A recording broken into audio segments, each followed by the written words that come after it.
through this process, but this will be a 10-minute video, so bear with us as we get connected. You know, plan B, Jennifer, what I got going here is I have you on Zoom as well. And, you know, if you're ready for it, we can just go this way. And I would love that. Now people can hear me and they can see you. So let's see how it works.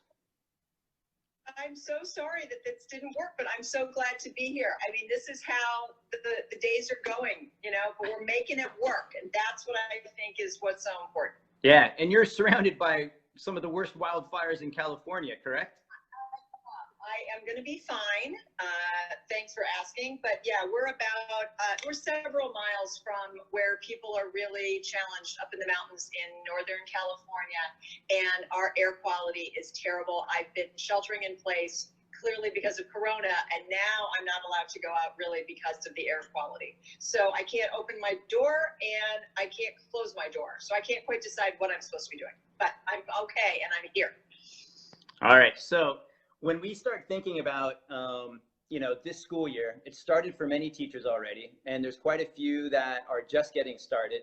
And, you know, there's quite a bit of anxiety coming back into the school year because, you know, we just came out of what was completely surreal. We've had a summer break to process it, and we're coming into the beginning of this school year with so many different types of just conflicting information and just concerns about safety. And, you know, if I'm going into a classroom with kids, what are the odds that these kids that are asymptomatic or, you know, could possibly make me sick, and I'm going to go home and bring something to my family? And, you know, how come we're not talking about that as a school or as a community? And, you know, all we're talking about is just getting kids back to school. So I guess, you know, for me, that's how I'm processing it through the news. Not to mention that you and I are delivering quite a few programs right now. So I guess the real question here is, you know, outside of the news, what else are you hearing about the difficult conversations that people are having? Yeah, regardless of the time that we're in, which is a really strange thing to say, in any moment, there are always challenges with hard conversations. People are having conversations about people's interpersonal communications. People are getting testy, people are getting cranky, people are getting anxious, people are yelling. And it's not just what they want to talk about, it's also how people can talk about it. So that's a piece that I keep hearing about. People are getting really testy on Zoom meetings. I've experienced that. And so that's just about the style and the process. There's also a sense of, we're on a team, and so are we responsible for work, and are you following through, and deadlines, and we've got to get this stuff to each other, and let's get that email out, and then that's really there. And then it's just the bigger issues of, did the district or the school really, were they clear with me about what I'm supposed to do? And then that's a hard conversation up. And so there are so many places where we could be able to work with our skills more effectively. So that's what I'm seeing. Yeah. So, like, you know, some of what I'm hearing from my participants and people that I'm talking to is they're coming back to a school where everybody is basically saying, hey, business as usual, guys, don't worry about it. You'll notice that we've done, you know, we've made some changes here. We're taking into account social distancing. Hey, here's a box of masks. Here's some hand sanitizer. Here's sort of some of the sanitation and you know, cleaning habits that we need to take into account while we're going through this. So now with that said, you know, everything's fine, but a lot of these people don't feel fine. They're coming into this thinking, wait, you know, my role should be different. My responsibilities should be different.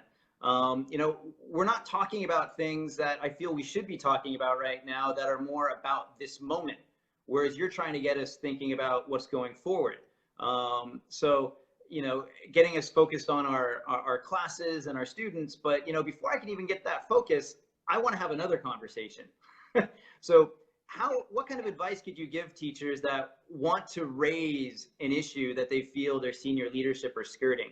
How could they potentially address it without rocking the boat, upsetting anybody's, like, you know, own sort of beliefs or ideas around this, so that they can get a greater sense of not just confidence and reassurance that everything will be all right?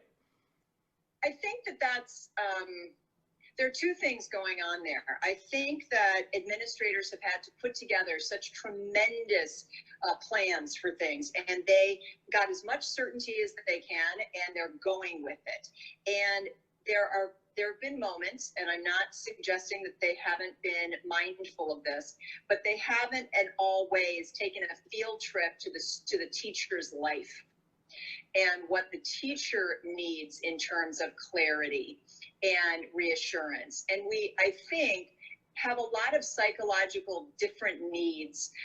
David Rock does a lot of work around psychological and neurophysiological needs that people have. And so administrators might be just like, listen, I've gotten it done. We got the best, just get on with it. And some teachers might need some more reassurance, some more sense of psychological safety, some more understanding that they honor the work priorities, but also their home priorities and their mental health. And so there's just sort of, let's come together and understand what the needs are. The other thing is, if the teacher really is confused about something or really needs to do something, how do they have a hard conversation up? How do they ask for, request what they need in a humane way? And there are ways to do that that don't make you look weak, but make you look, I want to champion this. I want us to all be on the same page. I want us to do what's right for kids. And I have a few things that I would like to ask and request in order for me to be my best self.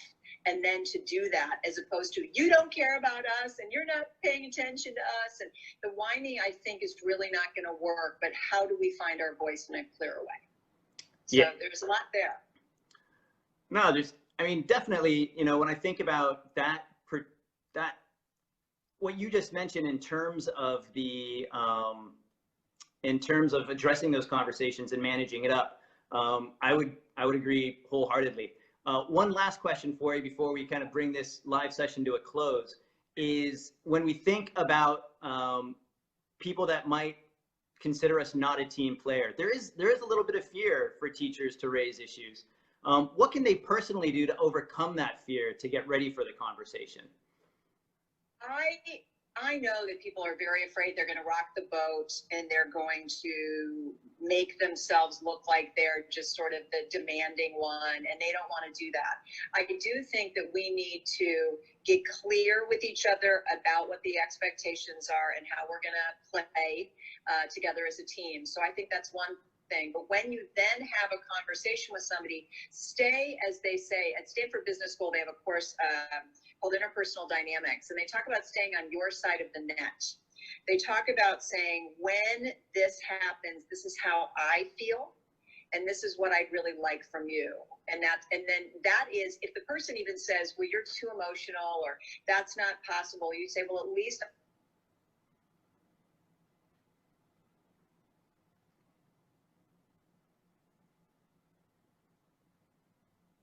No, it looks like Jennifer's audio's cut out. Sorry, Jennifer. Yeah. So now, for those just tuning in to us, you know, Jennifer, don't worry. You've given us quite a bit to be thinking about. And, you know, let's put this into perspective. Jennifer is right now in the midst of some of the wildest fires in Northern California. She has had her power go out and has been doing workshops for like, you know, 3 o'clock in the morning her time, helping us out here in Asia. So to be joining this call and providing that advice for us, really appreciate it. I'm going to be taping this, recording this, putting this back into our Facebook account for Hidden in Plain Sight, where you can find more of that information. Jennifer and I will be posting quite a few more things in the lead up to our Leading Effective Teams workshop, which kicks off in 2 weeks, where you'll get greater access to Jennifer and her communication techniques and strategies, as well as to understanding how to start the school year by really clarifying the roles and responsibilities of middle leaders. So thanks for joining our first live session here. This has been quite a learning experience, and we look forward to continuing this conversation